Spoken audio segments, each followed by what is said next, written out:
Season વગરનું કોઈ પણ શાકભાજી હોય અથવા તો ભાજી હોય તો બધાને સરસ લાગે છે। તો અહીં આપણે પાલકની રેસીપી બનાવવાના છીએ। તો અહીં મેં દાંડા તેના કટ કરી લીધા છે। રેસીપીને લાસ્ટ સુધી જોજો અને કમેન્ટ જરૂરથી કરજો। પાલક ધોઈ નાખી છે અને અહીં સાઈડમાં મેં પાણી ગરમ કરવા મૂકી દીધું છે।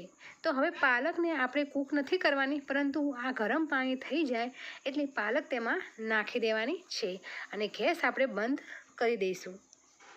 તો અહીં આપણે 2 મિનિટ સુધી જ આપણે રાખવાનું છે, જેથી કરીને પાલક થોડી નરમ પડી જાય। અહીં આપણે કૂક નથી કરવાની, જો કૂક કરીશું તો પાલકનું જે ન્યુટ્રિયન્ટ્સ છે તે દૂર થઈ જશે અને આપણને કંઈ જ એનું વિટામિન મળશે નહીં અને તેનો કલર પણ થોડો ડલ થઈ જશે।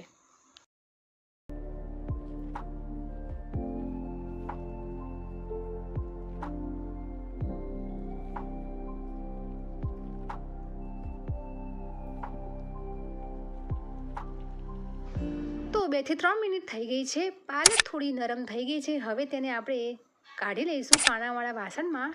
અહીં મેં કાઢીને થોડું હવે ઠંડી થવા દઈશું, જેથી કરીને સારી રીતે હવે તેનો કલર જળવાઈ રહે। ત્યાં સુધી આપણે એક ખીરું બનાવી દઈએ। તો અહીં મેં એક બાઉલ લીધું છે, અડધો કપ મેં ઘઉંનો લોટ લીધો છે, એટલે કે આપણે જે રોટલી બનાવતા હોઈએ તે જ આપણે નોર્મલ ઘઉંનો લોટ લેવાનો છે। સાથે એટલા જ માપનું મેં અહીં સૂજી લીધી છે। તો આપણે બંને લોટ મેં એક સરખા માપના મેં લીધા છે। સ્વાદ પ્રમાણે મીઠું એડ કરીશું, સાથે થોડું ચપટી જીરું એડ કરીશું, ચપટી એટલો અજમો પણ એડ કરીશું અને તેનાથી થોડાક વધારે આપણે તલ એડ કરવાના છે। તો આ નાખવાથી ખૂબ જ ક્રન્ચી તેનો સ્વાદ લાગશે અને આપણે તેના પુડલા પણ બનાવવાના છે અને તેના ઢોસા પણ બનાવીશું।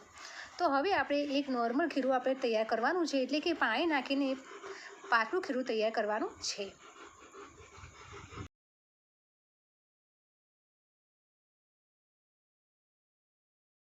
થોડું સ્પાઇસી બનાવવા માટે અહીં મેં મરીનો પાવડર થોડો ચપટી નાખ્યો છે। હવે આ ખીરાને થોડો રેસ્ટ આપીશું, ત્યાં સુધી પાલક પણ અહીં આપણે ઠંડી થઈ ગઈ છે। હવે તેને એક મિક્સર જારમાં આપણે પાલક એડ કરીશું, તેની આપણે પ્યુરી બનાવવાની છે। તો પાલકનો કલર જળવાઈ રહે અને થોડું ટેસ્ટી ખીરું બને તે માટે આપણે અહીં મેં અડધું લીંબુ મેં તેનો રસ લીધો છે। સાથે મેં લીલા મરચાં થોડા નાખ્યા છે, એટલે કે થોડું સ્પાઇસી થોડું સ્વાદ આવે અને અહીં મેં લસણની 3-4 કળીઓ ચોપ કરીને મેં એડ કરી છે। તો હવે તેને આપણે પાણી નાખ્યા વગર એક સારી એવી પેસ્ટ બનાવી દેવાની છે।